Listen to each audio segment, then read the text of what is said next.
Hey everyone, thanks for checking out this video. I am doing my review of the 2025 Hyundai Ioniq 5N. So far, I have 9,385 miles on the car, and I leased it back in July 2024, so it's nearly a year since I've had this car. So I figured I'd just send a quick review while I'm sitting and doing my commute to San Francisco from the East Bay. So there's a couple things. If you're watching this video, obviously you're interested in the Ioniq 5N, so that might be whether you want to get a new one or a used one. So here are a couple things that I want to say about the car.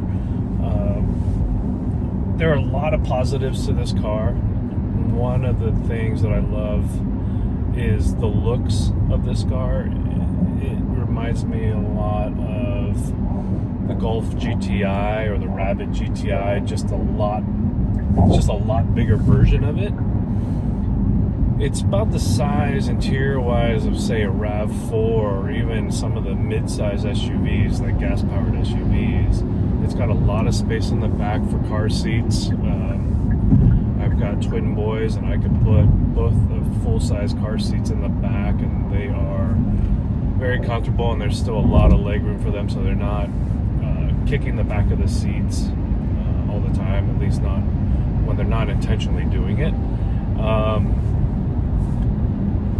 And yeah, the visibility is fantastic. You know, it is a hatchback, so you know, great visibility, a lot of space. About how the car drives. The car drives awesome. I love the way this thing drives. I mostly use it for commuting, but it is really a well-balanced car, and even though it's electric, it is on the heavier side of things. But I dynamically, the steering inputs are great. The acceleration obviously is fantastic. Just in regular, normal driving mode. Once in a while, you know, I will throw it in the sport mode, the dynamic mode, where you get to experience the head shift, basically the faux transmission. That's a lot of fun to do. But I find that I don't use it as often as I thought I would initially. Apologize for my stuttering. But, you know, when you're in the mood to do it, you have that option to, and the car drives similarly to a Golf R or any other hot hatch that might be out there. I had a 2018 Volkswagen Golf R, and that car was a lot of fun with the PDK transmission, or DSG transmission, sorry. But it's very similar, even though it is artificial. Give it 10 seconds, you won't even know the difference. So I really love sort of the Jekyll and Hyde personality of this car. It can be a commuter 1 second, and then you hit the little end button on the steering wheel, and it turns into a pretty fantastic hot hatch. The seats are very supportive. They are sport bucket seats. They are comfortable for short rides, but well supportive on the bolsters. The con of it is I wish this thing had a lumbar support for my back. As a middle-aged man, my back tends to flare up, especially on longer distance drives. Occasionally, especially when I'm driving over 40 to 50 miles, my back is wrecked. So I wish there was some sort of lumbar. And speaking of the seats, I wish there was memory seats to this. I wish they were electronic or electric seats in a the sense that the adjustments and all that, it would just make it a lot easier, and then adding memory to that would be fantastic. Occasionally my wife drives the car and she tends to change my seating position, and that takes me a little while to sort of readjust with the manual. The uprightness of the seat, sort of the height of the seat, whatnot. So there's that. Another con for the US market cars is there's no moonroof option. I wish there was a moonroof option to this car. You know, for a $70,000 car, at least I'd like the option to have that added to the car.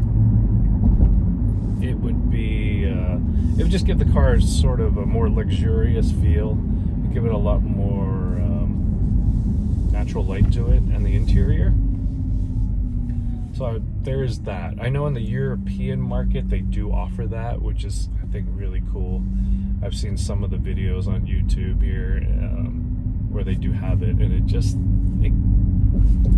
gives it a nicer effect on the interior. What's the word I'm looking for? Looking for sort of upscale in a lot of ways.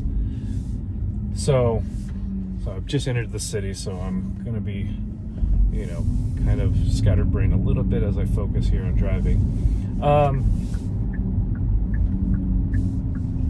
The charging on this car is very fast.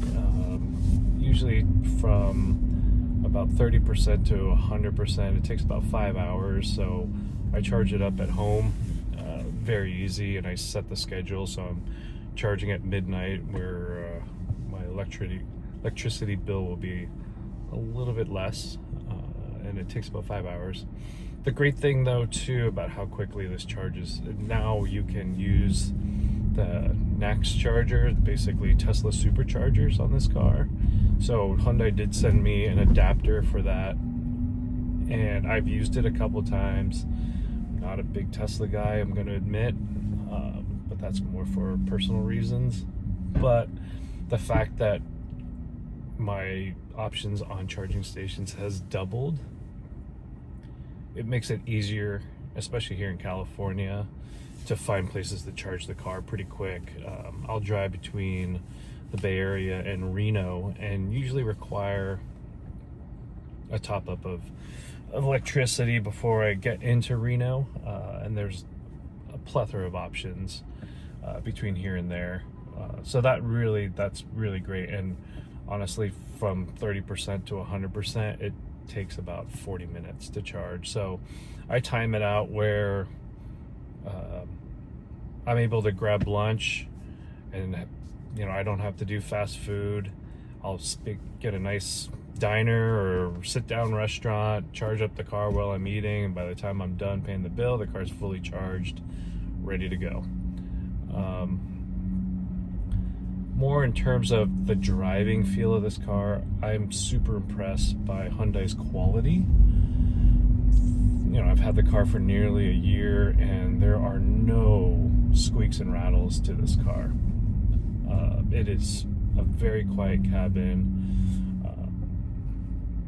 I guess I was under the impression when I decided to get this car that with a Hyundai it might end up squeaking and rattling, and that couldn't be farther from the truth.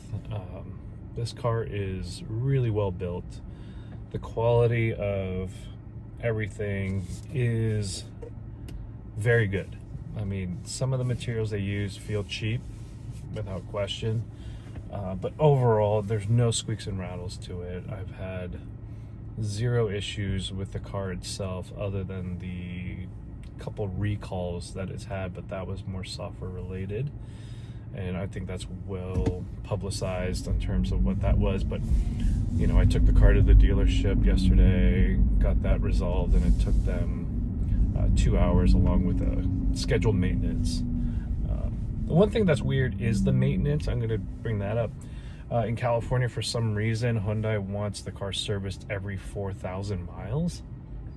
I asked the service guy why, and you know, they just want to make sure everything is operating and there's no rust and things like that. It was a weird explanation. I find that it's a little too frequent to do it. I like to keep my car well maintained and on a timely fashion, but every 4,000 miles, it's a bit inconvenient. Granted, because it's an EV, it only takes 30 minutes to an hour to service the car, which is pretty cool. So I stick around the dealership and they service it, and it's done by the time I check a few emails. Other than that, I think if you're in the market for the 5N, whether new or used, obviously new, it's a great car. But even if you're looking for a used one, I would highly recommend it. It is a really well-built car.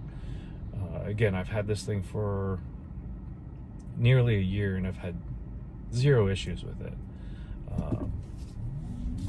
Other than the seats, you can't really change. I guess I could buy one of those lumbar pads, but I don't know. I just feel like an old man if I had one of those. And, other than some amenities that would make the car feel a little bit more luxurious, and I understand why Hyundai didn't do it, is to save weight, but adding, another 500 to 600 pounds to the roof, another 50 pounds to the seats, yeah, it would add additional weight, but this car is so heavy to begin with, honestly, I don't think it matters. And the intention is for people to track it, but I don't know who's tracking an EV on a weekly basis.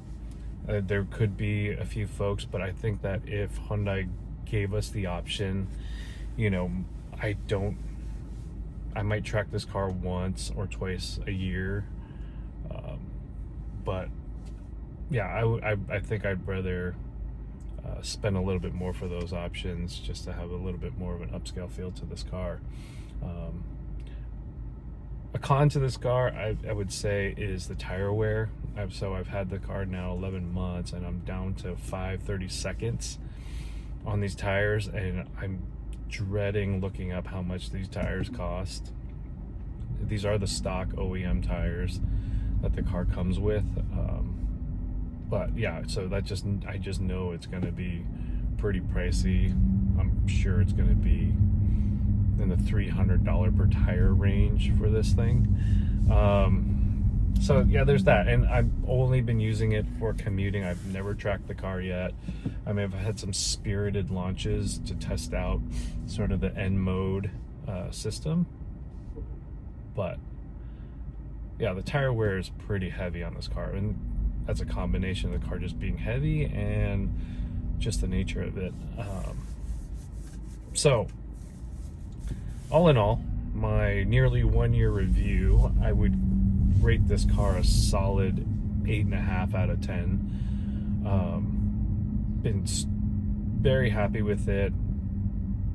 Again, I love that it's basically two cars in one. It's a pure EV commuter car by day, and when you want to have a more spirited drive, you just push the little N button on the steering wheel, and then the other one for the full manual mode, and you have yourself a pretty fun sports car that you can take through back roads. And then there's the NGB button, which I have maybe used twice in a year. It is a novelty to get that extra 40 horsepower boost for 10 seconds.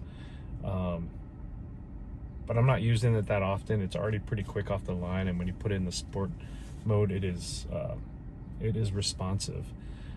One of the cons too is related to that.